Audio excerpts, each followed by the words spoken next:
안녕하십니까. 여의도 24시입니다. 여러분들 이틀 만에 뵙습니다. 이틀 만에 뵌 이유는 지난번에 제가 이 영상을 안 올린 이유와 똑같습니다. 뭐냐면 이 윤석열 대통령이 이 문재인의 최측근, 문재인의 대통령 당선을 위해서 여론 조작을 해서 이 대한민국의 주권자, 대한민국의 주인인 국민을 속인 그런 김경수 같은 자를 복권시킨다. 김경수의 정치적 활로를 열어준다. 이 친문 패족의 부활, 그 구심점이 될 수 있는 김경수를 살려준다. 그런 거에 대해서 이렇게 얘기를 할 때 감정적으로 얘기를 하게 되고, 그다음에 격한 표현이 나올 게 너무나도 뻔하기 때문에 이게 한 템포 쉬어가는 의미에서 어쩔 수 없이 하루 또 쉬게 됐습니다. 요즘에 상당히 뭐랄까 그런 격한 표현을 쓰지 않으면 이 윤석열 대통령의 그런 현재 상태를 갖다가 정확하게 얘기하기가 어렵다는 그런 판단이 들었습니다. 그렇다고 해서 그렇게 격한 표현을 쓸 수는 없지 않습니까? 그래서 영상을 하루 쉬게 됐습니다만 이번 영상에서는 조금 잠깐 주제를 바꿔서 제가 이 다음 영상에서 다시 윤석열 대통령에 대해서 얘기를 하겠습니다만, 이 영상에서는 김형석 독립기념관장 논란에 대해서 한번 얘기를 해보고자 합니다. 별다른 얘기는 없습니다. 여러분들, 그리고 저도 역사의 문외한입니다. 그러나 그냥 뭐라 그럴까, 상식적인 그런 선에서 이 김형석 독립기념관장 임명에 대한 그 반대를 하는 자들 있지 않습니까? 이 세력들의 그런 논리가, 그런 주장의 논거가 너무나도 비합리적이다. 너무나도 설득력이 없다. 정말 이런 식으로 자기들 마음대로 일방주의적인 역사관을 우리 국민한테 주입하는 건 정말 위험하다. 그리고 자기가 뭔가, 자기들이 뭐 이종찬 광복회장 있지 않습니까? 이종찬이나 이런 자들이 있지 않습니까? 이런 자들이 갖고 있는 역사관이 정말 최고 최선의 역사관인 것처럼, 자기들이 진리인 것처럼 하는 것 자체가 정말 위험한 발상이다. 거기에 대해서 얘기를 하고 싶습니다. 일단은 이 김형석 독립기념관장 이 임명한 거 적절하냐 타당하냐 모르겠습니다. 저는 왜 하필 이 시점에 이 논란이 이렇게 뻔한 인사를 왜 이 시점에 독립기념관장에, 여러분 한번 생각해 보시기 바랍니다.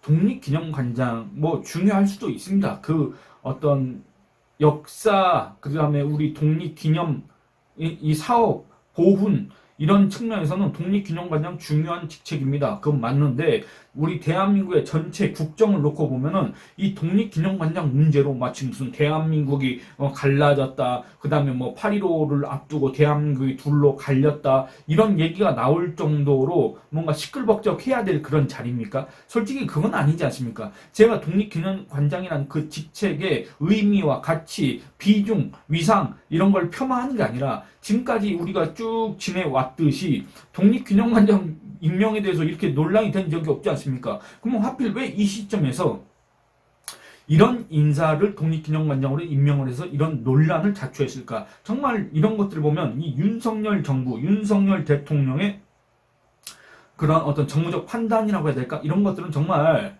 여러분들 좋은 평가를 할 수가 없습니다. 좋은 점수를 줄 수가 없습니다. 그럼에도 마치 자기가 뭔가 이제는 정치를 하겠다고 하고 있으니 정말로 그 모습들을 지켜보고 있는 과거 윤석열 대통령의 지지자들은 정말 이번에는 또 어떤 정치를 할 것인가, 이번에는 또 어떤 패착을 둘 것인가, 이런 거를 우려하면서 그걸 지켜보고 있지 않습니까? 또 용산발 악재가 어떤 게 터질 것인가. 지금 현재 국민의힘이 새로운 지도부를 뽑고 새로운 대표를 뽑아서 정말 새로운 변화를 하겠다고 지금 한지가 여러분들 7월 23일 날 새로운 대표 한동훈 대표를 뽑았기 때문에 20일 정도 지났습니다. 근데 여러분들 그 사이 한번 보시기 바랍니다. 이제 막 이제 당직 인선을 어느 정도 마무리해가지고 한동훈표 정당 개혁, 한동훈표 정치 개혁 이런 것들 막 이제 시동을 걸려고 하던 차에 뭐가 나왔습니까? 김경수 복권이라는 게 지금 튀어나와가지고 지금 며칠째 김경수 가지고 논란이 되고 있지 않습니까? 그리고 또 언론 보도를 보니까 무슨 정면 돌파 의지? 정면 돌파할 게 없어가지고 김경수 복권으로 정면 돌파를 해? 정말 말도 안 되는 제가 다음 영상에서 얘기하도록 하겠습니다. 그러니까 이 김형석 독립기념관장으로서 과연 적절한 인사인가? 저는 그거 판단 못하겠습니다만 최소한 이 김형석 독립기념관장을 향해서 뉴라이트다, 친일파다 이렇게 얘기하는 사람들 있지 않습니까? 이렇게 몰아가는 세력들 있지 않습니까? 저는 그 사람들 이해가 되지 않습니다. 그 사람들은 대체 그 누가 자기들한테 무슨 자격증이라도 줬습니까? 무슨 뭐 뉴라이트 감별사, 무슨 친일파 감별사 자격증이라도 줬습니까? 자기들이 무슨 그런 권한이라도 갖고 있습니까?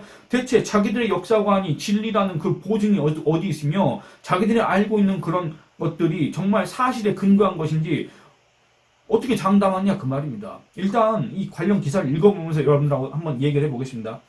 이 김영석 독립기념관장이 오늘 서울지방보훈청에서 기자회견을 열었습니다. 왜냐?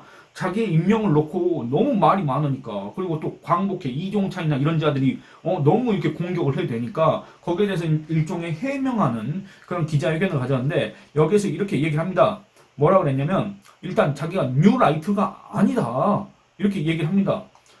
뉴라이트라는 거 여러분들 어떻게 생각하시는지 모르겠습니다. 저는 뉴라이트에 대해서 상당히 부정적으로 생각합니다. 왜냐면 뉴라이트가 뭐랄까 출범하게 된 배경, 뉴라이트라는 그 하나의 세력이 이렇게 대두하게 된 배경, 이런 것들은 제가 긍정적으로 또는 그냥 그럴 수밖에 없었다 이렇게 생각합니다. 뉴라이트라는 게 뭡니까? 옛날 그 좌익 활동했던, 옛날 80년대 운동권 활동을 했던 그런 소위 말하는 86 세력들 있지 않습니까? 거기에서 구소련이 붕괴하는 걸 보면서 전향한 자들이, 솔직히 말씀드리면 이렇습니다. 여러분들 거기 주류에서 밀려난 세력들 있지 않습니까? 그러니까 보시면은 예를 들어서 송영기네, 그 다음에 누굽니까? 임종석이네, 우상호네, 그 다음에 이인영이네, 이런 자들 있지 않습니까? 이런 자들, 김민석, 이런 자들은 정치권에 일찌감치 들어왔습니다. 20대 내지는 30대부터 정치권에 들어와서 배지 달고 지금 나 5선이요, 나 4선이요, 이러고 앉아있지 않습니까? 지금은 또 이재명을 지킨다고 그러고 앉아있지 않습니까? 김민석 같은 경우에는. 여러분들, 참고로 김민석 같은 경우에는 2002년도에 이명박 한나라당 후보와 서울시장 선거에서 붙었던 사람입니다. 그리고 그 표차가 얼마 나지 않았습니다. 그런데 그와 붙었던 이명박 후보는 그 뒤에, 그로부터 5년 뒤에 대통령에 당선이 됐고, 김민석은 이제 와서 이재명 뒤에 쫓아다니면서 지금 최고위원 한 자리 해보겠다고 그러고 앉아있지 않습니까? 그 차이입니다. 근데 어쨌든 그런 김민석 같은 자들은 이제 주류 정치권에 편입을 해가지고 온갖 담물을 다 빨아먹고 다녔다는 얘기입니다. 그런데 같은 학생 운동권이었지만 그 주류 세력에 편입되지 못하고 여기저기 기웃거렸지만은 별로 이렇게 그렇다 한 자리 하나 얻지 못한 그런 운동권 세력들 있지 않습니까? 그런 세력들이 결국에는 나중에는, 제 생각입니다. 이도 저도 안 된다 보니까 결국에는 저쪽 보수, 저쪽 우파에는 뭔가 이런 신진 세력이 없구나. 그럼 우리가 그걸 갖다가 들어가서 세대 교체를 해야 되겠다. 이런 식으로 해서 뉴라이트를 표방했던 게 아닌가, 그런 생각이 든다 그 말입니다. 실제로 여러분들 한번 보시기 바랍니다. 2000년대 중반, 아마 제 기억에 한 뉴라이트란 말이 나온 게 한 2005년 그쯤부터인 것 같은데, 노무현 때. 그 이후로 이 소위 말하는 우파에서 나오는 그런 자리들이 있지 않습니까? 그 자리들에 누가 갔는지 한번 보시기 바랍니다. 거의 전부 다 뉴라이트가 갔습니다. 지금도 예를 들어서 무슨 이 정부 공기업이나 아니면 정부 산하 무슨 위원회나 아니면 또는 그와 버금가는 어떤 중요한 단체의 단체장 내지는 임원진, 이런 거에 누가 포진해 있는지 보시길 바랍니다. 거의 다 뉴라이트입니다. 이거는 윤석열 정부의 문제가 아닙니다. 여러분들, 박근혜 정부 때도 마찬가지고 이명박 정부 때는 당연하게도 뉴라이트의 아주 전성시대였기 때문에 그렇습니다. 그러니까 결국에는 뉴라이트가 거의 한 20년 동안 이 우파 세력의 이 세대 교체를 가로막는 일종의 걸림돌이다, 장애물이다, 방해물이다, 그런 역할을 하고 있습니다. 여러분들, 너무 상상을 초월합니다. 이명박 때도 한 자리에 있던 사람들이 지금도 뉴라이트라는 식으로 해가지고 지금도 한 자리를 차지하고 있습니다. 그 사이에, 그렇게 정체된 사이에, 그렇게 세대 교체가 안 되는 사이에, 그렇게 새로운 인물들이 투입되지 않는 그 사이에 이 소위 말하는 뉴라이트든 올드라이트든 어쨌든 이 우파는 고인물이 돼버렸고 썩은 물이 돼버렸고, 그래서 그 사이에 각계각층에서 활발하게 유입돼서 일종의 지각 변동을 일으키면서 그 안에서 또 이렇게 경쟁을 하면서 발전, 혁신을 했어야 되는데, 그런 것들이 없이 그냥 뉴라이트는 뉴라이트대로 있고, 그 다음에 어디에서 이제 검사 데리고 오고, 또 어디에서 행정고시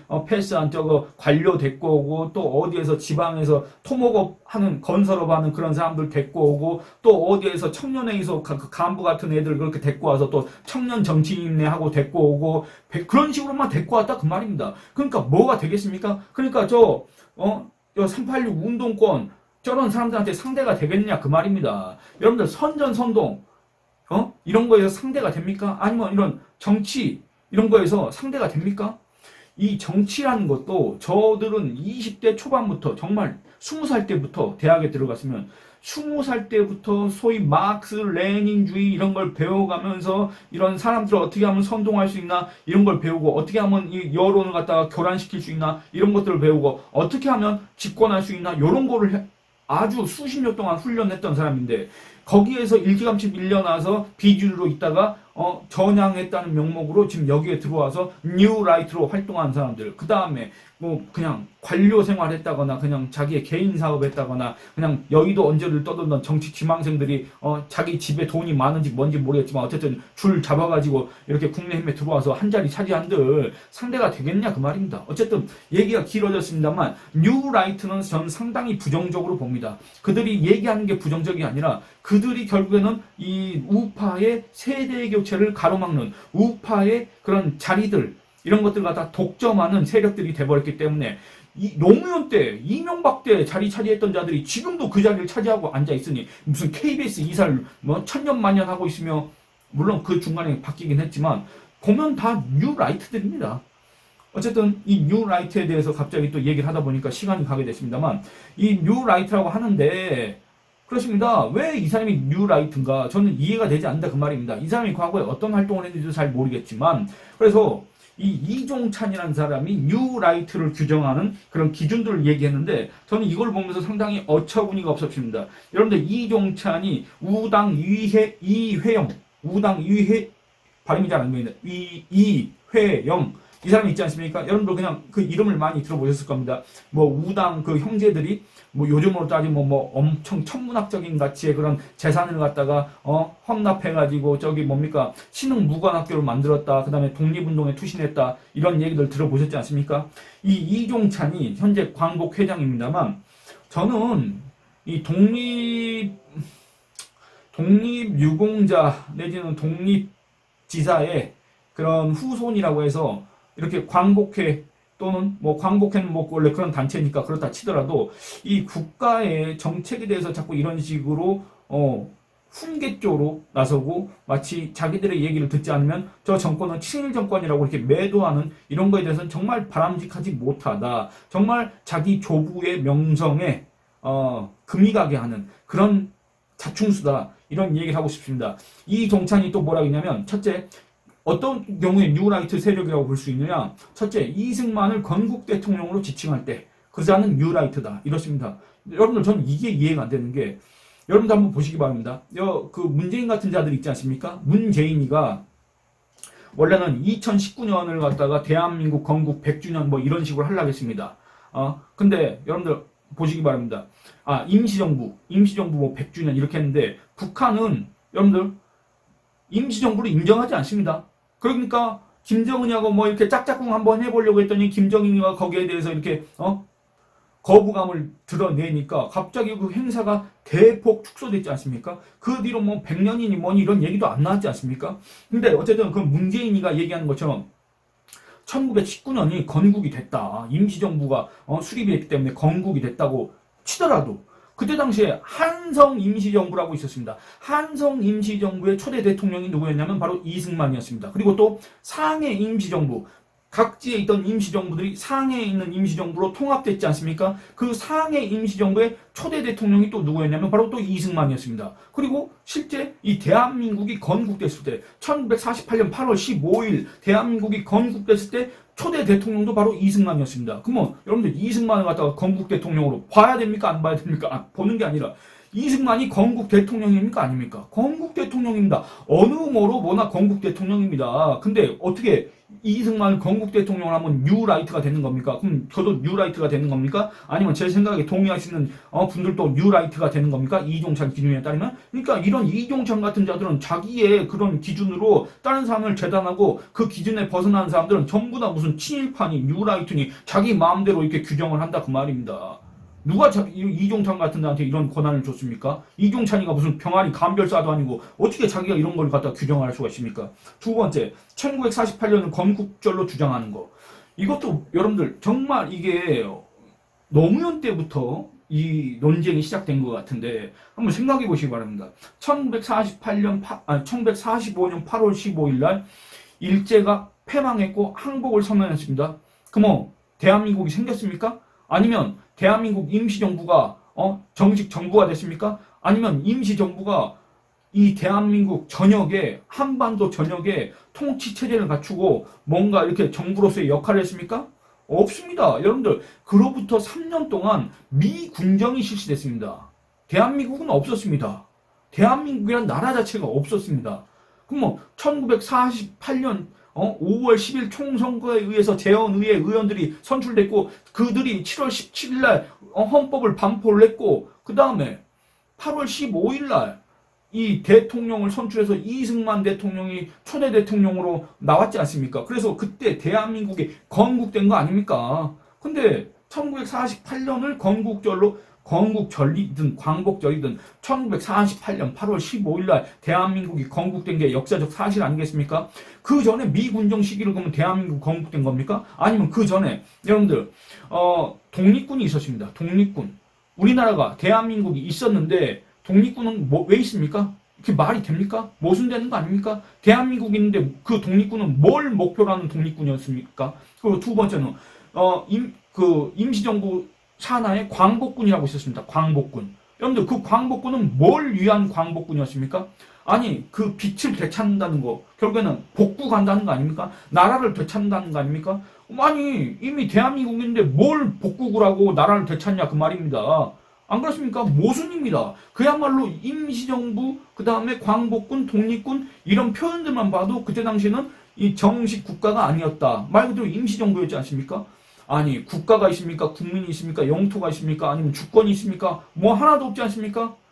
임시정부였고 영토도 없고 국민도 없고 그 다음에 자기들 스스로도 그런 임시 과도 체제라는 것을 인정하고 있고 그런데 왜 후손들이 마치 그걸 갖다가 역사적 사실을 왜곡하면서 왜 그걸 그렇게 마치 김일성이가 무슨 솔방울로 수류탄을 만들었다는 식으로 그렇게 왜곡, 과장, 선전 이건 과장도 아니고 선전 선동을 하듯이 왜 임시정부를 그렇게 띄워주려고 하는지 모르겠다 그 말입니다. 임시정부를 띄워주지 않으려고 해도 그들이 그 어려운 상황에서 고군분투하면서 무슨 상해에서 저 중경까지 저기 뭡니까 장제스 국민당 정부를 따라다니면서 독립의지를 꺾지 않고 그 와중에서도 또 광복군을 만들고 또 국내 진공작전을 이렇게 기획을 하고 그런 것들이 절대 폄하되지가 않습니다. 근데 뭐 하려고 역사적 사실과는 다른 그런 주장을 하느냐 그 말입니다. 그런 주장을 하는 것까지는 또 이해가 되는데 마치 이거에 동의를 하지 않으면 이거에 비판을 하면 이거에 반기를 들면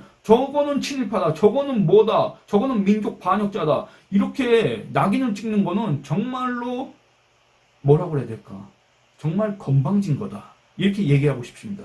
그리고 또 일제강점기 우리 국적을 일본이라고 강변하는 거 이것도 그렇습니다. 여러분들 국제법적으로 한번 보시기 바랍니다. 국제법적으로 일제시대에 이 조선인들 있지 않습니까? 조선인들의 국적이 뭐였습니까? 아니 국제법적으로 일본이었습니다. 그렇지 않습니까? 거구 얘기한 걸 갖고 뉴라이트라고 할 수 있습니까? 오늘 이 김형석 독립기념관장 기자회견에 보면 어떤 기자가 아니 그거 뭐야 일본이 아니라 조선이라고 얘기했어야 되는 거 아니야? 이렇게 얘기하는데 그렇게 얘기하면 기자가 기자를 하지 말고 지가 무슨 역사 연구를 하든지 지가 무슨 어디 광복회에서 연구원을 하든지 그렇게 해야 되는 겁니다. 기자가 그렇게 주장을 하면 안 되는 겁니다. 아니 그때 당시에 역사적 사실과 그때 당시에 국제 정세와 국제법 이런 것들을 살펴보고 얘기를 해야 되는 거지. 아니 사실관계에 대해서 따져봐야 되는 거지. 아 그때 당시에 우리는 일제에 의해서 강점된 거기 때문에 우리의 국적은 조선이다 이렇게 얘기하는 게 세상에 여러분들 그 어떤 나라가 그 대한민국 국민 중에 그 어떤 국민이 그걸 인정해 주겠습니까? 그런 역사적 사실이 있었다고 우리가 인정을 합니까? 아니지 않습니까? 그런데 이종찬 같은 자들은 이런 주장을 하고 있는 겁니다. 또 세 번 임시정부의 역사를 폄훼한다. 저는 임시정부의 역사를 폄훼한다는 게 무슨 의미인지 모르겠습니다. 아까 얘기한 것처럼 임시정부가 말 그대로 임시정부였다. 임시정부는 정말 우리가 생각하는 정식 정부가 아니었다. 우리가 임시정부 수립이 곧 건국은 아니다. 대한임시정부와 대한민국은 전혀 다른 거다. 지금 이런 얘기를 하면 임시정부를 폄훼한다는 얘기를 하는데 여러분 같습니까? 다릅니다. 그리고 일제강점기 곡물 수탈을 수출로 미화 이렇게 얘기했는데 여러분들 이거 정말 복잡한 얘기긴 합니다만 복잡한 얘기긴 한데 우리가 그 역사 시간에 배웠던 그 식량 수탈 있지 않습니까? 일제가 이 조선을 자기들의 어떤 식량 생산 기지로 만들기 위해서 이 토지 조사를 하고 그 다음에 그걸 통해서 그 다음에 결국에는 쌀 증산을 시키고 그 쌀을 갖다가 자기들 일본으로 반출했다. 수탈을 했다. 이런 주장들이 있습니다만 여러분들 이건 또 역사적 사실과 다릅니다. 여러분들 그때 당시에 이걸 갖다가 이 쌀 수출로 분명히 쌀은 수출됐습니다. 쌀 수출 내지는 뭐 이출 이런 표현을 썼습니다만 어쨌든 그 어떤 표현을 쓰더라도 쌀이 일본으로 간 건 맞고 그 가는 과정에서 분명히 조선인 지주 그 다음에 이 미국 유통업자들 있지 않습니까? 이 자들은 꽤 큰 돈을 벌었습니다. 그 와중에 죽어나간 사람만 바로 소작농입니다. 그때 당시에 이 소작농들이 힘들고 소작농들이 거기에 대해서 이제 쟁의를 하고 이런 것들이 있지 않습니까? 이런 거에 대해서 결국에는 저 일본 놈들이 말이야 저 식민지 수탈을 해가지고 우리 소작농들이 들고 일하는 것이다. 그거 아닙니다. 소작농들은 이 소작제도 아니 이 소출에 파라를 갖다가 지주가 뺏어가는데 어떻게 먹고 살겠습니까? 그 와중에 또 이 일본으로 또 이렇게 쌀이 수출되면 그 쌀값이 올라가기 때문에 그나마도 괜찮은데 일본도 쌀이 풍년이 들고 우리도 쌀이 풍년이 들어서 일본에서 쌀을 수입을 잘 안 하지 않습니까? 그러면 여기서 안 그래도 풍년이 들었는데 쌀이 안 나가니까 이제 쌀값이 폭 나간다 그 말입니다. 그러니까 쌀을 팔아서 먹고 살아야 되는데 쌀값이 폭 나가니까 소작농들이 안 그래도 죽겠는데 더 죽겠다고 해가지고 난리가 난 것 아니겠습니까? 근데 그게 마치 이런 일본이 식량 수탈해서 우리 저기 조선에 있는 백성들이 소작농들이 먹을 게 없어가지고 저 일본 놈들 때문에 굶어 죽은 것처럼 먹고 살기 힘들게 된 것처럼 이렇게 얘기하는 거는 정말 그건 사실과 다르다. 간단하게 이렇게 먼저 얘기하고 넘어가도록 하겠습니다. 그리고 또 대충 이런 식입니다. 그러니까 여러분들 이 김형석 관장을 떠나서 전 김형석이 누군지도 모릅니다. 누군지도 모르지만 이런 뭐 뉴라이트니 어쩌고 하면서 이종찬 같은 자들이 얘기하는 이런 기준이 있지 않습니까? 모르고 들으면 뭔가 있나 보다. 그래도 이종찬이가 우당의 손자인데 저 사람이 그렇게 이름 있는 독립운동가의 손자인데 저 사람이 헛소리를 하겠느냐 이렇게 생각하실 분들이 계시겠지만 전혀 그렇지 않습니다. 여러분들 객관적 기준이 아닙니다. 말 그대로 이종찬의 자의적인 기준이고 이종찬의 자의적인 규정일 뿐입니다. 이종찬의 그런 말이 우리의 어떤 역사적인 판단 근거가 기준이 될 수는 없지 않습니까? 근데 이게 마치 뭔가 아주 절대 불변의 진리인 것처럼 지금 언론에서 다뤄주고 있으니 이 기준에 맞춰서 이 김영석이가 뉴라이트고 김영석이가 친일파고 이 김영석이는 아주 때려 죽일 사람이고 이렇게 몰아가고 있으니 저는 이 상황이 정말 이해가 안 된다 그 말입니다. 김형석이 얘기한 내용 잠깐만 살펴보도록 하겠습니다. 예를 들어서 이렇습니다. 이 건국을 어떻게 보느냐, 건국절을 어떻게 보느냐 여기에 대해서 김형석은 이렇게 얘기합니다. 건국은 하루아침에 이루어지지 않았다. 1919년 상해 임시정부 수립으로 시작돼 1948년 정부 수립으로 완성됐다. 맞습니다. 여러분들 그겁니다. 그러니까 그 과정 자체가 건국의 과정이었고 그 과정 자체가 건국전쟁이었습니다. 독립전쟁이었고 건국전쟁이었습니다. 그 전쟁에서 결국에는 승리해서 이 대한민국 건국이 된 거 아니겠습니까? 그 과정 자체를 누가 폄훼합니까? 안 그렇습니까? 1948년 8월 15일을 대한민국 건국이라고 해서 그 전에 있었던 임시정부 또는 임시정부가 아니라고 해도 각 독립운동 단체들 또는 독립운동가들의 그런 공적을 갖다가 폄하하는 게 말이 되겠습니까? 근데 이렇게 이분법으로 갈라가지고 항상 임시정부를 폄훼했다 저놈은 친일파다 이렇게 몰아가고 있으니 그게 무슨 설득력이 있겠습니까? 그리고 또 이런 뭐 당시 그 일제 강점기 당시 국적 요 문제에 대해서 김형석은 이렇게 얘기를 하는 겁니다. 일제 강점기 때의 국적이 일본이었고 그래서 국권을 되찾으려고 독립운동을 한 것 아닌가 이렇게 과거에 얘기를 했는데 여기에 대해서 이제 또 자기에 대해서 친일파로 몰아가고 있다 이렇게 얘기하는 겁니다. 이거 제가 아까 얘기했던 것과 똑같습니다. 여러분들 이미 대한민국이 건국이 됐고 여러분들 이미 국적이 대한민국 또는 그 전에는 대한제국이었지 않습니까? 대한제국이었다고 한다면 뭐 하려고 독립을 하고 뭐 하려고 광복을 하고 뭐 하려고 임시정부를 만듭니까? 이미 나라가 있는데 안 그렇습니까? 이미 대한제국 또는 뭐 그런 식으로 나라가 있었다고 한다면 이 임시정부야말로 그 대한제국의 그 정부가 있는데도 이미 정부를 참칭하는 그런 임시정부 그런 하나의 단체에 불과하지 않습니까? 그러니까 결국에는 이 당시에 국적이 있었다고 주장한 사람들이 임시정부의 그런 위상을 갖다가 스스로 깎아내리는 거다 그 말입니다. 그리고 또 이 이승만 전 대통령에 대해서 이렇게 평가하는 것도 김형석은 이렇게 얘기합니다. 독립기념관장 임명 전에는 나름의 소신을 말했지만 지금은 독립기념관장으로서 어떤 입장을 표명하려고 하면 또 다른 판단이 필요하다. 라고 하면서 이승만 대통령뿐 아니라 김구 선생을 비롯한 다수 독립운동가들을 건국의 아버지들로 함께 인정하자고 주장했던 것이다. 라고 이렇게 얘기를 했습니다. 저도 이 주장에 그렇게 동의하진 않습니다만 어쨌든 여러분들 이 김형석 독립기념관장이 얘기했던 것 중에 문제될 게 뭐가 있는지 저는 도무지 모르겠습니다. 오히려 이 김형석에 대해서 문제 삼고 김형석에 대해서 물러나라고 하고 김형석을 독립기념관장으로 임명한 게 정말 어마어마한 패착을 저지른 것처럼 이렇게 과장을 해대고 그 다음에 이 정권에 뭔가 물론 심각한 문제 있는 건 맞습니다만 이런 걸로 심각한 문제가 있는 것처럼 이렇게 여론을 조성하려고 하는 그런 세력들, 그런 인사들에 대해서는 전 절대 동의를 못하겠습니다. 여러분들은 지금 이 문제에 대해서 혹시 모르겠습니다. 지금 원체 이 용산발 악재가 너무나도 많기 때문에 이 문제에 대해서 관심을 갖고 계신지 안 갖고 계신지 잘 모르겠지만 제가 이 며칠 동안 계속 지켜보다가 정말 이거는 해도 너무한다 라는 생각이 들어서 이렇게 영상을 찍게 됐습니다. 아마 많은 분들이 여기에 대해서 관심이 없으실 것 같습니다. 그래서 이런 얘기를 하긴 그렇지만 어쨌든 여러분들 이 영상을 보시는 분들은 여러분들의 의견을 댓글로 많이 남겨주시기 바랍니다. 그리고 또 좋아요도 눌러주시고 정말 좋다고 느끼시면 좋아요도 눌러주시고 그리고 다른 분들한테 제 영상 또는 제 채널을 선전해 주시길 부탁드리겠습니다. 여러분들 이 영상은 여기서 마치도록 하겠습니다. 상당히 길게 했기 때문에 과연 이게 저도 지금 계속 얘기를 하면서 말이 약간 꼬였지 않습니까? 그러니까 저도 얘기를 하면서 제가 지금까지 무슨 얘기를 했는지 정확하게 기억이 나진 않습니다. 지금 27분 동안 얘기했기 때문에 그렇습니다. 그러니까 긴 시간 들어주셔서 감사합니다만 여러분들 이거는 상당히 중요한 문제입니다. 이거는 역사관의 문제고 이런 일방적인 역사관 주입은 정말 위험한 문제입니다. 이거는 전체주의로 가는 길입니다. 거기에 대해서 말씀드리고 싶었습니다. 여기서 마치도록 하겠습니다. 감사합니다.